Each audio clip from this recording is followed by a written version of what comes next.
அப்போஸ்தலனாகிய பவுல் தெசலோனிக்கேயருக்கு எழுதின முதலாம் நிருபம் அதிகாரம் 1.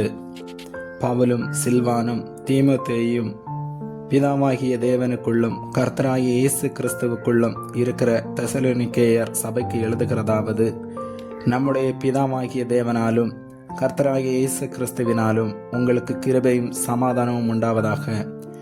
தேவனுக்கு பிரியமான சகோதரரே, உங்கள் விசுவாசத்தின் கிரியையும் உங்கள் அன்பின் பிரயாசத்தையும் நம்முடைய கர்த்தராகிய இயேசு கிறிஸ்துவின் மேலுள்ள உங்கள் நம்பிக்கையின் பொறுமையையும் நம்முடைய பிதாவாகிய தேவனுக்கு முன்பாக நாங்கள் இடைவிடாமல் நினைவு கூர்ந்து, நீங்கள் தெரிந்து கொள்ளப்பட்டவர்கள் என்று நாங்கள் அறிந்து எங்கள் ஜெபங்களில் இடைவிடாமல் உங்களை குறித்து விண்ணப்பம் பண்ணி உங்கள் எல்லாருக்காகவும் எப்பொழுதும் தேவனை ஸ்தோத்தரிக்கிறோம். எங்கள் சுவிசேஷம் உங்களிடத்தில் வசனத்தோடு மாத்திரமல்ல, வல்லமையோடும் பரிசுத்த ஆவியோடும் முழு நிச்சயத்தோடும் வந்தது. நாங்களும் உங்களுக்குள்ளே இருந்தபோது உங்கள் நிமித்தம் எப்படிப்பட்டவர்களாய் இருந்தோம் என்று அறிந்திருக்கிறீர்களே.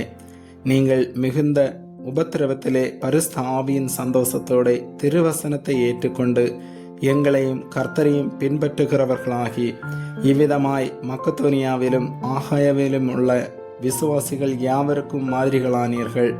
எப்படியெனில், உங்களிடத்திலிருந்து கர்த்தருடைய வசனம் மக்கதோனியாவிலும் ஆகாயாவிலும் தொனித்ததும் அல்லாமல் நாங்கள் அதை குறித்து ஒன்றும் சொல்ல வேண்டியதாய் இராதபடிக்கு தேவனை பற்றின உங்கள் விசுவாசம் எங்கும் பிரசித்தமாயிற்று.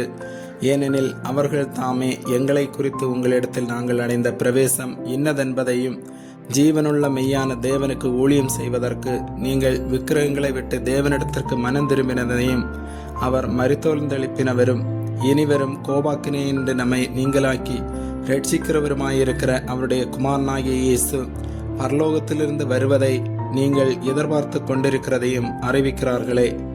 ஆமேன்.